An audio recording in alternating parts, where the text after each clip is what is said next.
kita harus bikin razia sebenarnya, tapi kita kan masa pandemi ini tidak boleh razia.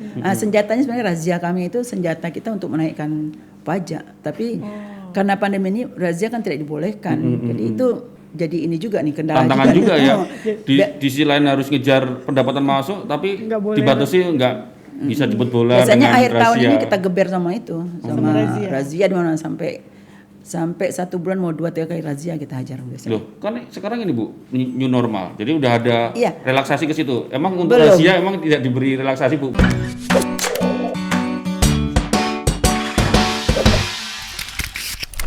Tidak, karena dia nanti jadi kerumunan.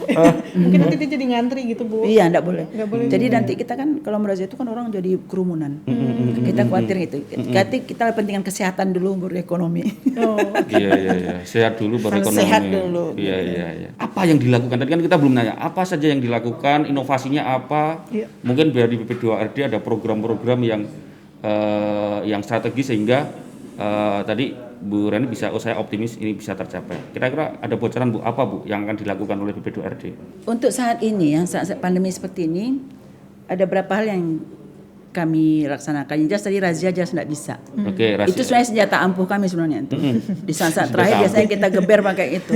Itu kita kejar sampai ke rumah. Karena akan dapat nanti biasanya itu ketika kita razia tuh mobil mewah kita dapat gitu loh. Satu mobil itu mau 30 juta gitu loh. Iya. Ada yang 60 juta, kita kejar itu sebenarnya yang gede-gede gitu. Tapi ketika tidak boleh razia ya udah. Kita pakai apa ini sekarang? Udah, saya pikir kemarin kumpulkan teman-teman. Apa yang harus kita lakukan? Yang pertama, kita menarik minat masyarakat tetap harus bayar pajak. Pertama, kita tidak akan kenakan mereka denda. Jadi kita kasih kemudahan mereka tidak kasih denda pajak ketika tahun berjalan 2020 ini. Jadi ketika kita tutup. Kenapa mereka tak bayar? Karena kami yang nutup, bukan mereka salah mereka. Jadi kita tahu diri bahwa kami yang nutup, kami tidak boleh kenakan mereka denda. Walaupun secara undang-undang mereka harus kena denda.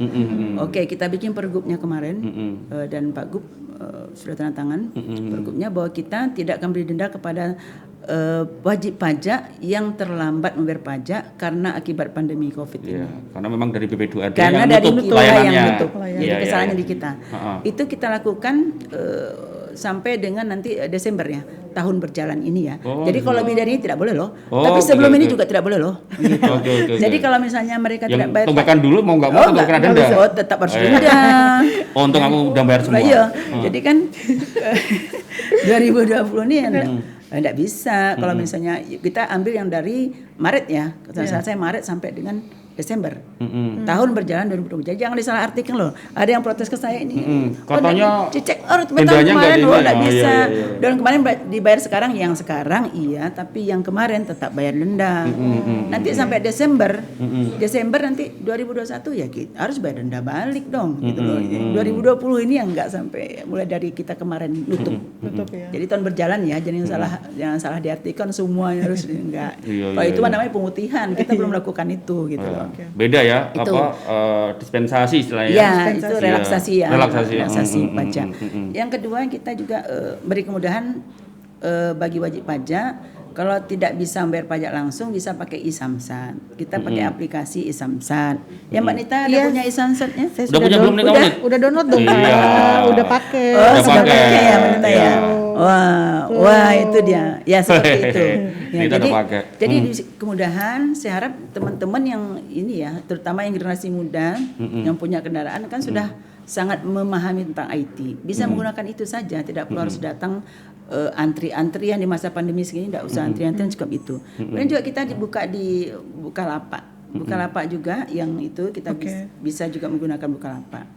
Nanti kita mungkin bulan depan kita sudah pakai Tokopedia ya, Tokped ya. Jadi bisa Alfamart sama Indomaret kalau saya tidak salah. Jadi kita terus mencoba memudahkan masyarakat untuk ini. Kemudian kita ada Jempol Sapri tadi yang saya bilang, kumpulkan beberapa orang melalui PRT, beberapa orang bayar pajak, jangan pergi, udah melalui PRT saja, nanti kami datang. Jadi kami bisa ditelepon on call istilahnya ya. Jadi kita UPT itu on call, petugas kita minimal berapa Bu tadi Bu? 5 orang. 5 orang. Mungkin nggak di RT juga kan Pak? Boleh di kantor misalkan. Kalau di kantor gitu gimana Bu? Boleh misalnya saja. Kita ada karyawan kita ada 5 pengen ini boleh ya? Lebih senang, kantor lebih gampang datangnya. Nah, tuh, bagus. Nanti tinggal di ini di telepon, nanti petugas kita ke sana. Jadi itu kemudahan menurut saya sih, beberapa kemudahan yang kita buat ya aplikasi dan segala macam untuk memudahkan para wajib pajak membayar pajak. Jadi masa-masa pandemi seperti sekarang. Tetapi kalau pandemi segera berakhir, kami akan lakukan razia. Tetap Razia ya. dan kemudian nanti sebenarnya kita akan pakai, kalau tidak juga membayar pajak, kita pakai jurusita. Jurusita itu Gimana tuh jurusita? Kalau udah Siapa istilah itu? denger sita itu kayak ngeri. Kita datangi, kita sita tuh barangnya. Jadi karena pajak ini kan wajib diatur undang-undang, bukan kita yang bikin sembarang-sembarang gitu. Itu jurusita juga sudah diatur di undang-undang. Kita sudah punya jurusita, sudah dilantik, sudah dididik, sudah dilantik. Cuma kita SK-kan, cuma belum bekerja karena tiba-tiba kan masa pandemi kemarin kan. Kita berhenti nggak jadi bekerja. Itu melibatkan banyak instansi, termasuk kejaksaan, kepolisian dan angkatan juga.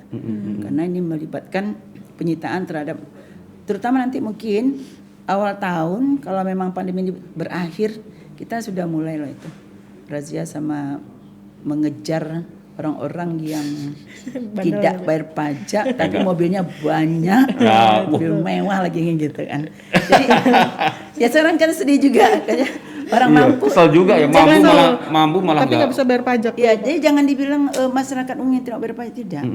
Teman-teman kita yang motor-motor itu justru rajin bayar pajak. Justru yang suka ini, yang lari-lari bayar pajak ini, yang ya kadang-kadang yang orang yang paham gitu, orang paham dan orang-orang yang memiliki barang itu tetapi tidak mau membelinya, mau membayar pajaknya yang kurang mau gitu. Iya, sebenarnya nggak bisa ngelas lagi. Misalkan mohon maaf ya, kalau misalkan yang orang-orang yang sudah memiliki mobil-mobil mewah, mobilnya banyak kan berarti kan sebenarnya dia pasti melek teknologi. Iya. Jadi nggak ada alasan misalkan karena corona saya nggak berani. Dan dia juga tahu aturan kan gitu. Iya, nah tahu aturan. Iya, karena udah dimudahkan juga ya Bu. Tadi ada di e-commerce Pak. E-commerce. Iya. Jadi, jangan senang belanja di Bukalapak tapi cuma bayar pajak aja. Nggak bisa itu. Nggak mau misalnya gitu kan. Alasannya malas install. Nah, tapi kan enggak udah juga orang yang lain bisa diinstal kan. Kenapa itu nggak mau? Nah, gitu. Atau mungkin teman-teman yang teman-teman muda ya yang sudah punya kendaraan motor mungkin dia bisa langsung bayar pajak di e-Samsat. Nah, mungkin juga bisa bantu orang tuanya, ya kan? Saudara-saudaranya yang mungkin tidak yang bisa sudah teknologi yang sudah paham ya tinggal di ini. Daripada repot datang ke Samsat. Ada yang mudah, kenapa yang sulit? Betul. Tapi kan tadi juga sudah ada di gerai-gerai kayak Indomaret Pak. Ada. Kalau yang Indomaret Alfamart sudah Bu atau nanti rencana? Nanti bulan depan kita launching ya. Wih, keren ya. Berusaha untuk maksimal lah bagaimana memudahkan wajib pajak membayar pajak. Kita lakukan apa saja untuk bisa memudahkan mereka bayar pajak. Mudah-mudahan masyarakat lebih taat pajak lah ya, taat pajak. Sebenarnya gini, kalau semua masyarakat taat pajak, saya yakin itu PAD akan meningkat. Dari pajaknya akan meningkat. Sekarang ini kan masih banyak yang nunggak. Kita tuh 1 tahun itu sampai 20.000 loh memberikan untuk Batam Center 20.000 ngasihkan surat penagihan. Nanti yang balik bayar itu paling hanya 4.000. Sisanya enggak mau bayar. 20.000. Maaf Bu, sementara kita nggak bisa ngapa-ngapain nih sekarang kan. Bu, 20.000 Bu. Iya. Itu Batam aja. Batam aja. Daerah lain misalnya nunggak pajak ya. Iya, jadi kita datengin, kita kasih surat gitu. Diingatkan kasih surat malahan. Kalau diingatkan SMS juga ya. Tapi diingatkan pakai surat itu udah ditagih istilahnya, ditagih.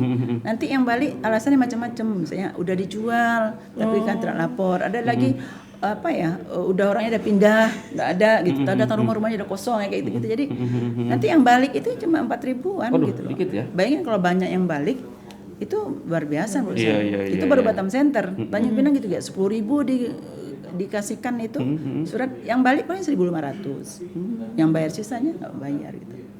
Karena kita belum mengenakan sanksi yang saya bilang sita tadi. Apa sita badan atau sita barang atau sita apa namanya kan macam-macam. Kita belum memperlakukan itu gitu loh. Jadi orang merasa udah enggak juga ada apa-apa, paling razia kan gitu. Tidak ada kok di penjara kan tidak ada gitu. Gitu. Jadi memang berarti kalau dari ini saya lihat sumber pajak yang besar itu dari pajak bermotor ini Bu ya. Sama BBNKB. Oh, BBNKB. Jadi PKB ini primadonanya. BBNKB itu kedua ketika ekonomi kita bagus, orang banyak beli mobil biasanya ketika mau tahun baru, ketika mau lebaran, orang banyak beli mobil, itu BBN satunya otomatis masuk kita. Oh iya. Jadi kalau kondisi ekonomi seperti ini, penjualan motor juga turun juga akan berpengaruh ke Pak Ade. Iya. Tapi kalau sekarang memang nggak ada yang beli motor, ada nggak? Untuk bulan ini kayaknya enggak. Kita kemarin Gaikindo ya, kemarin ya, prosesnya itu turun sampai 40% orang beli kendaraan baru. 40%? Saya lihat datanya mereka kasih, wah rendah banget. Itu untuk Biasa- Batam Bu, untuk Batam atau Kepri? Iya, untuk Batam ya. Oh, 40%. Jadi kita berpikir untuk mendapatkan BBN satu ini juga pasti akan terbatas juga, karena orang beli kendaraan baru juga terbatas. Dulu kita kalau Desember itu biasanya banyak tuh yang bayar, sampai kita udah nanti bayarnya Januari saking banyak banget yang bayar karena Natal tahun baru orang suka beli mobil, Iya, betul. beli kendaraan lah gitu ya. Sama dengan mau Lebaran biasanya orang beli kendaraan. Sekarang enggak ada. Kita doakan Bu, semoga target PAD tahun ini tercapai. Meskipun Iya. targetnya yang dikoreksi, tapi semoga tercapai lah. Kita support lah. Sama Amin. seperti tahun-tahun sebelumnya ya Bu ya. Over target mungkin juga. Over target Insya terus. Allah. Insya Allah. Terima kasih Bu Reni. Iya, terima kasih. Terima kasih sudah datang ke Tribun Iya, Podcast. terima kasih. Mas Danang. Kita closing. Oke, see you.